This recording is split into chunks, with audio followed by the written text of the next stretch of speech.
Hello foodies, welcome to cook with Sai Shubha channel. ನಾನು ಇವತ್ತು green colour egg fried rice ಮಾಡಿ ತೋರಿಸ್ತಿದ್ದೀನಿ.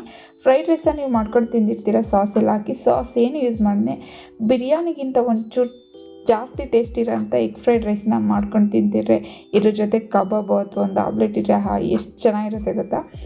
ಹಾಗೆಯೇ ಮಾಡೋದು ಕೂಡ ತುಂಬಾ ಸಿಂಪಲ್ಲು, ಟೇಸ್ಟ್ ಮಾತ್ರ ತುಂಬಾ ಚೆನ್ನಾಗಿರುತ್ತೆ. ನೋಡ್ತಾ ಇದ್ರೇ ತಿನ್ಬೇಕು ಅನ್ಸುತ್ತಲ್ಲ. ಹಾಗಿದ್ರೆ ಹೇಗೆ ಮಾಡೋದಂತ ಬನ್ನಿ ನೋಡೋಣ. ಹಾಗೆ ಫ್ರೆಂಡ್ಸ್, ವಿಡಿಯೋ ಇಷ್ಟ ಆದರೆ ಪ್ಲೀಸ್ ಆದಷ್ಟು ಲೈಕ್ ಮಾಡಿ, ನನ್ನ ಚಾನಲ್ನ ಸಬ್ಸ್ಕ್ರೈಬ್ ಮಾಡಿಕೊಂಡು ನೋಡಿ ಫ್ರೆಂಡ್ಸ್. ಬನ್ನಿ ಈಗ ಹೇಗೆ ಮಾಡೋದಂತ ನೋಡೋಣ. ನಾನೆಲ್ಲೊಂದು ಮಿಕ್ಸಿ ಜಾರ್ ತೊಗೊಂಡು ಅದಕ್ಕೆ 1 ಹಿಡಿಯಾಗೋಷ್ಟು ಸಾಂಬಾರು ಸೊಪ್ಪು ತೊಗೊಂಡಿದ್ದೀನಿ. ಆದಷ್ಟು ನಾಟಿ ಸಾಂಬಾರು ಸೊಪ್ಪಿರೆ ಟೇಸ್ಟ್ ಚೆನ್ನಾಗಿರುತ್ತೆ. ಹಾಗೆ 1 ಹಿಡಿಯೋಷ್ಟು ಪುದೀನ ಸೊಪ್ಪು ತೊಗೊಂಡಿದ್ದೀನಿ. ನಾನಿಲ್ಲಿ ಎರಡನ್ನೂ ಕಟ್ ಮಾಡಿ ಒಂದು ಮಿಕ್ಸಿ ಜಾರಿಗೆ ಹಾಕೋತಾ ಇದ್ದೀನಿ. ಇದಕ್ಕೇನೆ ನಾನಿಲ್ಲಿ 1 ಇಂಚಷ್ಟು ಶುಂಠಿನ ತೊಗೊಂಡಿದ್ದೀನಿ, 1 ಬೆಳ್ಳುಳ್ಳಿ ತೊಗೊಂಡಿದ್ದೀನಿ, 1 ಈರುಳ್ಳಿ, ಹಾಗೆ ಒಂದು 4ರಿಂದ 5 ಮೆಣಸಿಕಾಯಿ ತೊಗೊಂಡಿದ್ದೀನಿ. ನಿಮಗೆ ಖಾರ ಎಷ್ಟು ಬೇಕನ್ಸುತ್ತೆ ನೋಡಿ ಹಸಿರು ಮೆಣಸಿಕಾಯಿನ ಹಾಕೋಬೇಕಾಗುತ್ತೆ. ಸ್ವಲ್ಪ ಫ್ರೆಶ್ ಆಗಿರೋ ಕರ್ಬೇವಿನ ಸೊಪ್ಪಿದ್ರೆ ಅದನ್ನು ಕೂಡ ಹಾಕ್ಕೊಳ್ಳಿ, ಟೇಸ್ಟು ಚೆನ್ನಾಗಿ ಬರುತ್ತೆ.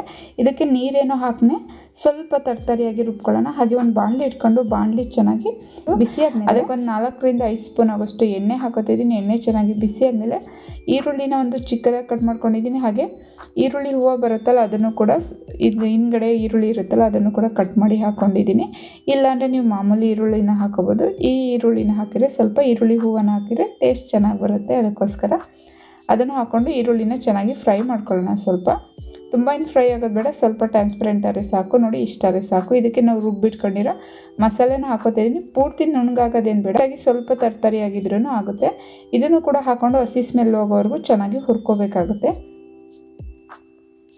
ನೋಡಿ ಈಗ ಇಷ್ಟ ಆಗಿದೆ. ಇದಕ್ಕೆ ನಾನಿಲ್ಲಿ ರುಚಿಗೆ ತಕ್ಕಷ್ಟು ಉಪ್ಪನ್ನು ಹಾಕೋತಾ ಇದ್ದೀನಿ. ನಾನು ಉಪ್ಪನ್ನು ಫಸ್ಟೇ ಹಾಕೋತಾ ಇದ್ದೀನಿ. ಅನ್ನ ರೈಸಿಗೆಲ್ಲ ಎಷ್ಟು ಬೇಕು ಅನ್ನೋದೆಲ್ಲ ನೋಡಿ ಅಷ್ಟನ್ನು ರುಚಿಗೆ ತಕ್ಕಷ್ಟು ಉಪ್ಪನ್ನು ಹಾಕ್ಕೊಂಡು, ಹಾಗೆ ಒಂದು ಅರ್ಧ ಸ್ಪೂನ್ಗಿಂತ ಸ್ವಲ್ಪ ಕಮ್ಮಿ ಅರಿಶಿನದ ಪುಡಿ ಹಾಕಿದ್ದೀನಿ. ಅರಿಶಿನ ಹಾಕೋದ್ರಿಂದ ಡಾರ್ಕ್ ಗ್ರೀನ್ ಬರುತ್ತೆ. ಹಾಗೆ ಜಾಸ್ತಿನೂ ಕೂಡ ಹಾಕಬೇಡಿ, ತುಂಬ ಯೆಲ್ಲೋ ಕಲರ್ ಆಗಿಬಿಡುತ್ತೆ. ನೋಡಿ ಈಗ ಎಲ್ಲ ಚೆನ್ನಾಗಿ ಫ್ರೈ ಆಗಿದೆ. ಈ ಥರ ಸುತ್ತ ಎಣ್ಣೆ ಬಿಡಬೇಕು. ಈ ಥರ ಸುತ್ತ ಎಣ್ಣೆ ಬಿಟ್ಟಿದೆ ಅಂದರೆ ಚೆನ್ನಾಗಿ ಮಸಾಲ ಫ್ರೈ ಆಗಿದೆ ಅಂತ. ಇದಕ್ಕೆ ನಾನಿಲ್ಲಿ ಒಂದು 4 ಮೊಟ್ಟೆನ ಒಡೆದು ಹಾಕೋತಾ ಇದ್ದೀನಿ. ಕ್ಲೀನಾಗಿ ಹಸಿ ಸ್ಮೆಲ್ಲೆಲ್ಲ ಹೋಗಿ ಸುತ್ತ ಎಣ್ಣೆ ಬಿಟ್ಟ ಮೇಲೇ ಮೊಟ್ಟೆನ ಚೆನ್ನಾಗಿ ಒಡೆದು ಹಾಕ್ಕೊಳ್ಳಿ. ಒಂದು 4 ಹಾಕೋತಾ ಇದ್ದೀನಿ. ನಾನಿಲ್ಲಿ ಒಂದು 4 ಜನಕ್ಕೆ ಮಾಡಿ ತೋರಿಸ್ತಿದ್ದೀನಿ. ಆ ಮೆಜರ್ಮೆಂಟಲ್ಲಿ ನಾನು ಖಾರ ಎಲ್ಲ ತೊಗೊಂಡಿದ್ದೀನಿ. ನೀವು ಸ್ವಲ್ಪ ಜಾಸ್ತಿ ಮಾಡ್ತೀನಿ ಅಂದರೆ ಸೊಪ್ಪು ಖಾರ ಎಲ್ಲ ಈರುಳ್ಳಿ ಎಲ್ಲ ಸ್ವಲ್ಪ ಜಾಸ್ತಿನ ಮಾಡ್ಕೋಬೇಕಾಗುತ್ತೆ. ಇದನ್ನು ಮೊಟ್ಟೆನೂ ಹಾಕ್ಕೊಂಡು ಮೀಡಿಯಮ್ ಫ್ಲೇಮಲ್ಲಿ ಇಟ್ಕೊಂಡು ಚೆನ್ನಾಗಿ ಮಿಕ್ಸ್ ಮಾಡ್ಕೊಳ್ಳೋಣ. ಮೊಟ್ಟೆ ಸ್ವಲ್ಪ ಬೇಯಬೇಕು, ಅಲ್ಲಿವರೆಗೂ ಕೂಡ ಚೆನ್ನಾಗಿ ಮಿಕ್ಸ್ ಮಾಡ್ಕೊಳ್ಳೋಣ. ಈ ಥರ ನೋಡಿ ಇಷ್ಟಾದರೆ ಸಾಕು. ಈಗಿನ ಮೊಟ್ಟೆ ಎಲ್ಲ ಚೆನ್ನಾಗಿ ಬೆಂದಿದೆ, ಇಷ್ಟಾದರೆ ಸಾಕು. ಇದಕ್ಕೆ ನಾನಿಲ್ಲಿ ಚಿಕನ್ ಮಸಾಲ ಪೌಡ್ರ್ ಬರುತ್ತಲ್ಲ ಅದನ್ನು 1 ಸ್ಪೂನ್ ಆಗೋಷ್ಟು ಹಾಕ್ಕೊಂಡಿದ್ದೀನಿ. ಹಾಗೆ ಕಾಳು ಮೆಣಸನ್ನು ಕೂಡ ಒಂದು ಅರ್ಧ ಸ್ಪೂನ್ ಆಗೋಷ್ಟು ಹಾಕ್ಕೊಂಡಿದ್ದೀನಿ. ಮೊಟ್ಟೆ ಐಟಮ್ಗೆಲ್ಲ ಕಾಳು ಮೆಣಸು ಹಾಕೋದ್ರಿಂದ ಟೇಸ್ಟ್ ಚೆನ್ನಾಗಿ ಬರುತ್ತೆ. ಚಿಕನ್ ಮಸಾಲ ಬದಲು ಬಿರಿಯಾನಿ ಮಸಾಲವನ್ನು ಕೂಡ ಯೂಸ್ ಮಾಡ್ಬೋದು.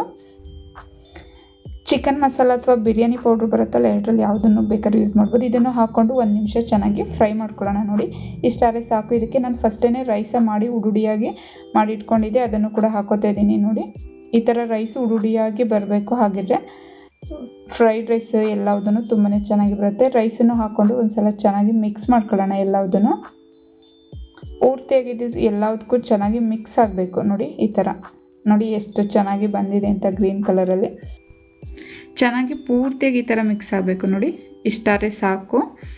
ಈ ಟೈಮಲ್ಲಿ ನೀವು ರುಚಿನ ನೋಡಿಬಿಟ್ಟು ಉಪ್ಪು ಬೇಕಿದ್ರೆ ಹಾಕೋಬೋದು. ನನಗೆ ಇಲ್ಲಿ ಸಪ್ಪೆ ಅಂತ ಅನ್ನಿಸ್ತು, ಅದಕ್ಕೆ ಇನ್ನೊಂದು ಸ್ವಲ್ಪ ಉಪ್ಪನ್ನು ಕೂಡ ಹಾಕ್ಕೊಂಡು ಮಿಕ್ಸ್ ಮಾಡ್ಕೊತಾ ಇದ್ದೀನಿ. ಎಷ್ಟು ಸಿಂಪಲ್ಲಾಗಿ ಗ್ರೀನ್ ಎಗ್ ಫ್ರೈಡ್ ರೈಸ ಮಾಡ್ಬೋದು ಅಂತ ನೋಡಿರಲ್ಲ, ತುಂಬ ಸಿಂಪಲ್ಲು. ಟೇಸ್ಟ್ ಮಾತ್ರ ತುಂಬಾ ಚೆನ್ನಾಗಿರುತ್ತೆ. 1 ಟೈಮ್ ಮಾಡಿದರೆ ಸಾಕು, ಮತ್ತೆ ಮತ್ತೆ ಮಾಡ್ಕೊಂಡು ತಿಂತೀರಾ, ಅಷ್ಟು ಚೆನ್ನಾಗಿ ಬರುತ್ತೆ. ನಾನು ಇದಕ್ಕೆ ಈರುಳ್ಳಿ ಹೂವನ್ನು ಹಾಕೋತಾ ಇದ್ದೀನಿ, ಫ್ರಿಂಗ್ ಆನಿಯನ್ನು ಅದನ್ನು ಕೂಡ ಸ್ವಲ್ಪ ಹಾಕ್ಕೊಂಡು, ಅದ್ರ ಜೊತೆಗೆ ಸ್ವಲ್ಪ ಸಾಂಬಾರು ಸೊಪ್ಪನ್ನು ಕೂಡ ಹಾಕ್ಕೊಂಡು ಲಾಸ್ಟಲ್ಲಿ ಒಂದು ಸಲ ಚೆನ್ನಾಗಿ ಮಿಕ್ಸ್ ಮಾಡ್ಕೊಳ್ಳೋಣ ಎಲ್ಲದನ್ನು. ಈಗ ಗ್ಯಾಸನ್ನು ಆಫ್ ಮಾಡಿಬಿಟ್ಟು ಒಂದು ಸರ್ವಿಂಗ್ ಪ್ಲೇಟ್ ತೊಗೊಂಡು ನಾನಿಲ್ಲಿ ಸರ್ವ್ ಮಾಡ್ತಾಯಿದ್ದೀನಿ. ಮಾಡೋದು ಕೂಡ ತುಂಬ ಸಿಂಪಲ್ಲು, ಟೇಸ್ಟ್ ಮಾತ್ರ ತುಂಬ ಚೆನ್ನಾಗಿ ಬರುತ್ತೆ. ನೀವು ಕೂಡ ಮಾಡಿ ಹೇಗೆ ಬಂತು ಅನ್ನೋದನ್ನು ಕಮೆಂಟ್ ಬಾಕ್ಸಲ್ಲಿ ಕಮೆಂಟ್ ಮಾಡಿ ಫ್ರೆಂಡ್ಸ್. ನಾನು ಇದು ಪ್ಲೇಟಿಗೆ ಹಾಕೊಂಡಾಗಿದೆ. ಸ್ವಲ್ಪ ಚಿಕ್ಕ ಚಿಕ್ಕದಾಗಿ ಕಟ್ ಮಾಡಿ ಈರುಳ್ಳಿನೂ ಕೂಡ ಹಾಕೋತಾ ಇದ್ದೀನಿ. ಇದ್ರ ಜೊತೆಗೆ ಒಂದು ಆಮ್ಲೆಟನ್ನು ಕೂಡ ನಾನು ಇಲ್ಲಿ ಇಟ್ಕೊಂಡಿದ್ದೀನಿ. ಮೇಲೆ ಸ್ವಲ್ಪ ಸ್ಪ್ರಿಂಗ್ ಆನಿಯನ್ನು ಕೂಡ ಹಾಕ್ಕೊಂಡು ನಾನಿಲ್ಲಿ ಸರ್ವ್ ಮಾಡ್ತಾಯಿದ್ದೀನಿ. ನೋಡಿ ಎಷ್ಟು ಚೆನ್ನಾಗಿದೆ, ನೋಡ್ತಾ ಇದ್ರೇ ತಿನ್ನಬೇಕು ಅಂತ ಅನಿಸುತ್ತಲ್ಲ. ಹಾಗೆ ಫ್ರೆಂಡ್ಸ್, ವಿಡಿಯೋ ಇಷ್ಟ ಆಗಿದೆ ಅಂತ ಅನ್ಕೋತೀನಿ. ವಿಡಿಯೋ ಇಷ್ಟ ಆದರೆ ಪ್ಲೀಸ್ ಆದಷ್ಟು ಲೈಕ್ ಮಾಡಿ, ಫ್ಯಾಮಿಲಿ ಆ್ಯಂಡ್ ಫ್ರೆಂಡ್ಸ್ಗೆ ಶೇರ್ ಮಾಡಿ.